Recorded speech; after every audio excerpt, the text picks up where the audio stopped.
제일 먼저 윈도우 시스템용 오픈GL 헤더 파일을 불러오시는데요.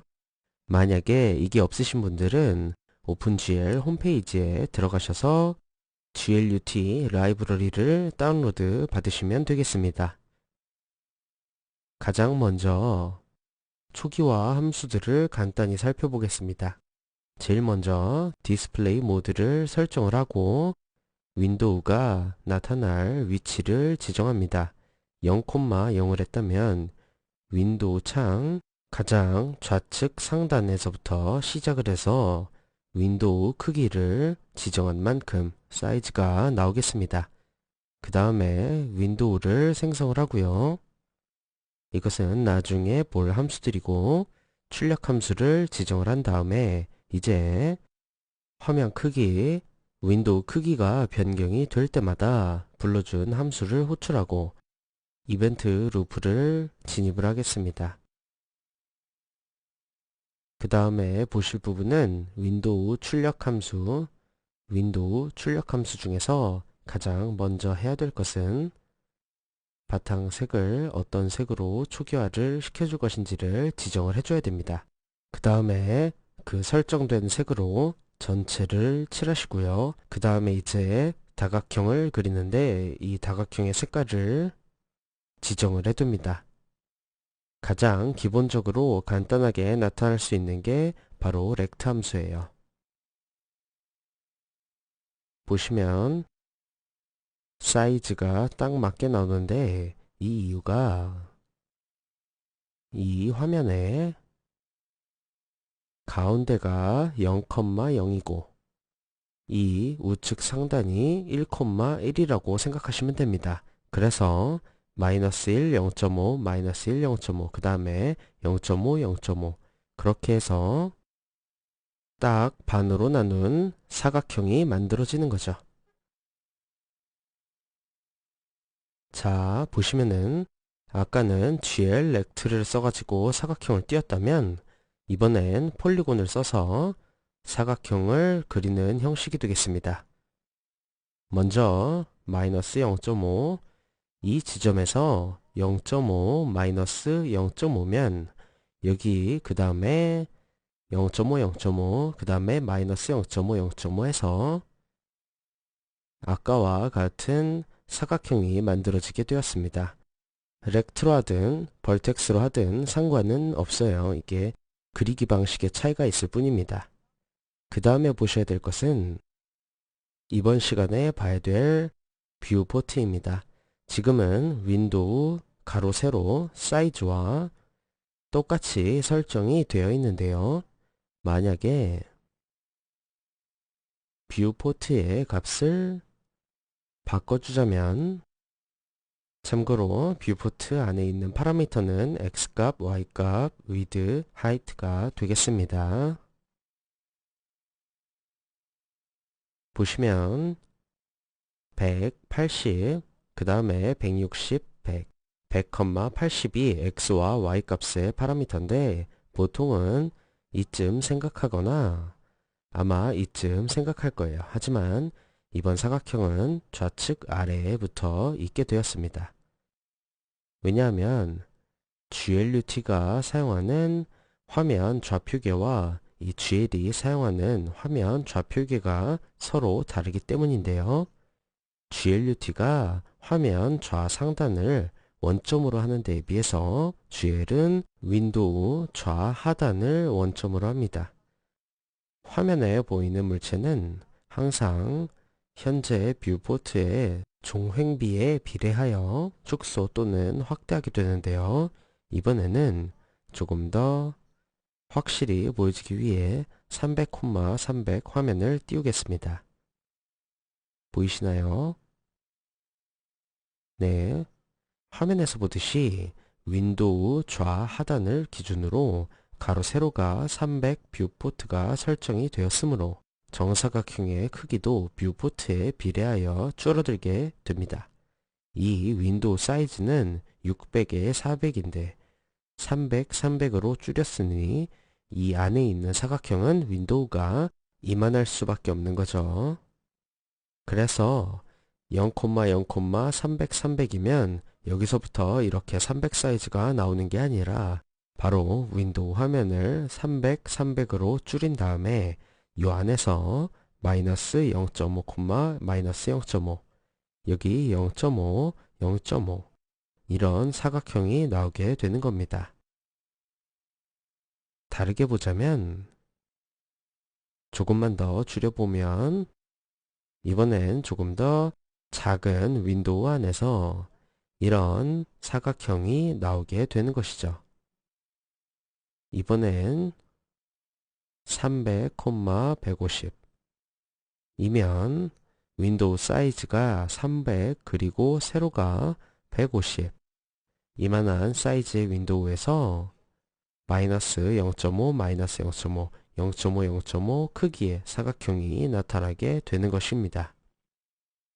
그래서 보통 이렇게 포트 함수에 파라미터는 0, 0, 그리고 윈도우의 가로와 세로 이런 식으로 받게 되는데요. 보통 뷰포트 함수를 설정해 두지 않으면 뷰포트는 윈도우 크기 그대로를 따라가고 윈도우 크기를 변경을 하게 되면 그 즉시 뷰포트는 변경된 윈도우와 일치하게 됩니다.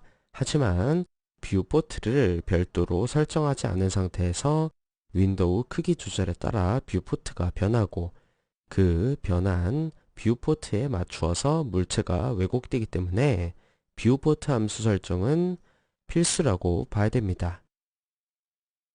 이번엔 오소에 대해서 알아보겠습니다. 뷰포트와 오소 둘 다 윈도우 조절에 따른 왜곡을 막기 위한 함수인데요. 뷰포트가 윈도우 화면의 종횡비를 말한다면 이 어소 함수는 화면에 보이고자 하는 물체의 범위를 말합니다. 이 범위를 지정을 해 놓으면 이 범위 밖의 물체는 화면에 보이지 않게 되는 것이죠. 어소 함수의 파라미터 값을 보시면 left, right, bottom, top 그리고 rear 전면이고요. far 후면이 되겠습니다. 이 어소 함수를 보기 전에 잠깐 매트릭스 모드라는 함수와 로드 아이덴티티라는 함수를 보고 가실 건데요. 이 GL의 모든 변환 작업은 행렬의 곱셈으로 계산합니다. 이 매트릭스 모드라는 함수의 투상행렬 프로젝션을 변환 대상으로 설정을 하는 명령이고 이 로드 아이덴티티라는 함수는 이 행렬의 일단 항등 행렬을 실으라는 명령입니다. 나중에 조금 더 자세히 다룰 거지만 지금은 이 두 가지 명령이 선언이 되어야만 이후에 어소 함수에서 지정하는 값이 해당 행렬에 곱해진다고만 생각하시면 됩니다. 다음으로 오소 함수의 초기 화면을 보자면 이전에 빨간색 사각형이 정가운데에 나오게 됩니다. 화면에 보이고자 하는 물체의 범위라고 한다면 좌우의 어소 함수 파라미터 값을 늘려보겠습니다. 사각형이 이 보이는 틀이 좌우가 2배씩 늘어났으니까 초기에 보이는 사각형과는 다르게 오히려 줄어들게 되는 것이죠.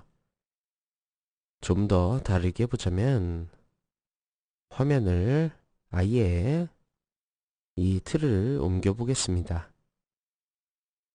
보시면 마이너스 1.5, 0.5, 마이너스 1.5, 0.5 화면 자체가 좌하단으로 이동했기 때문에 보여지는 사각형이 정가운데에 위치한 사각형이라도 보여지는 화면은 이렇게 이동된 상태로 보여지게 됩니다.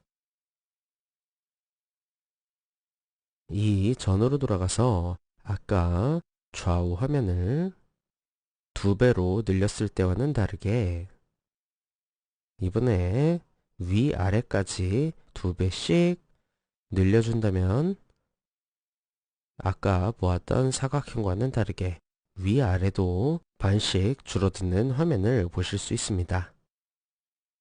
이렇듯 어서 함수가 장면을 접는 역할이라고 한다면 이 뷰포트는 뷰에 잡힌 장면을 컴퓨터 화면에 뿌리는 역할이라고 할 수 있습니다. 따라서 두 개의 틀에 종횡비가 일치하지 않으면 물체를 그렸을 때 내가 생각했던 대로 그려지지 않고 왜곡 현상이 일어나게 되겠죠. 그렇게 해서 물체를 그릴 때 이 두 개의 뷰포트와 어쏘를 설정을 해 놓은 다음에 해야 원래의 물체에 왜곡은 일어나지 않게 됩니다. 때문에 원래 뷰포트를 새로운 윈도우와 일치시키면서도 왜곡을 피하기 위해서는 다음과 같은 코드가 필요하겠습니다. 먼저 뷰포트의 크기는 변경된 윈도우와 일치를 시키고 그 다음에 이렇게 폭과 높이의 증가율을 계산한 다음에는 원래 어서 함수에서 투상 범위에다가 이 증가율을 곱해 주시면 되겠습니다. 그래야 윈도우와 이 뷰포트 투성면의 종횡비가 일치하게 됩니다. 이렇게 해서 돌려보시면 딱 맞는 크기에 늘려도 변함이 없는 윈도우 화면을 보실 수 있게 됩니다. 이렇게 뷰포트와 어쏘를 설정해 놓지 않으면 윈도우 크기를 늘린다거나 범위 자체를 변경했을 때 원하는 위치에 물체가 나타나지 않고 화면 밖으로 벗어나거나 아예 나오지 않게 되는 경우를 보실 수 있게 됩니다. 뷰포트와 어쏘를 사용을 해서 윈도우 화면을 설정했다면 이번에는 기본적인 그리기 함수들에 대해서 알아보겠습니다. 먼저 폴리곤을 보시겠습니다. 폴리곤은 모든 정점을 하나로 연결하여 다각형을 만드는 그리기 함수입니다. 정점의 개수만큼 다각형이 그려지게 되는데 쉬운 것 같지만서도 조금 어렵습니다. 우선 폴리곤으로 그려지는 다각형은 단순하면서도 볼록해야 합니다. 볼록하다는 말이 무엇이냐 하면 선을 그렸을 때 그 선이 다각형을 벗어나지 않아야 합니다.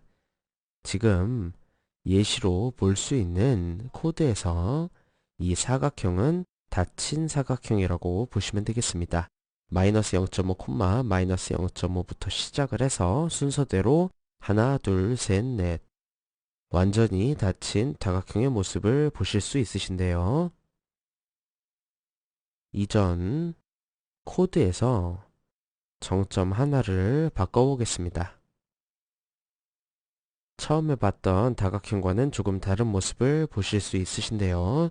순서가 하나, 둘, 셋, 넷이 아닌 하나, 둘, 셋, 넷 이렇게 나타나는 다각형은 닫힌 다각형이 아니라 열린 다각형이라고 보실 수 있겠습니다. 이런 열린 다각형의 경우에는 폴리곤의 판단이 아주 어려워지기 때문에 제대로 그려지지 않게 됩니다. 폴리곤을 그릴 때는 반드시 닫힌 도형이어야 하고 어디가 안쪽이고 어디가 바깥쪽인지도 명확하게 구분이 되어야 합니다. 그 다음으로 라인을 보겠습니다. 이 라인들은 아주 단순한데요. 각 정점들을 두 개씩 묶어서 하나의 라인으로 만드는 겁니다. 보이시나요? 폴리곤은 이 정점들을 이어서 하나의 다각형을 만들었다면 라인은 두 개씩 짝을 이뤄서 선을 만들어주게 됩니다. 같은 라인 계열로 라인 스트립이 있습니다. 라인 스트립이라는 것은 이 라인들을 한 줄로 연결하는 함수입니다. 여기서부터 시작해서 한 줄로 연결이 되는 화면을 보실 수 있습니다. 완벽한 사각형을 그리려면 마지막에 처음과 같은 정점을 찍어주시면 됩니다. 그렇게 하기 싫으면 라인 루프를 하시는데요. 이 라인 루프는 아까 라인 스트립에서 한 줄로 연결하고 마지막 정점과 처음 정점을 연결하는 라인이 추가된 것이라고 보시면 됩니다.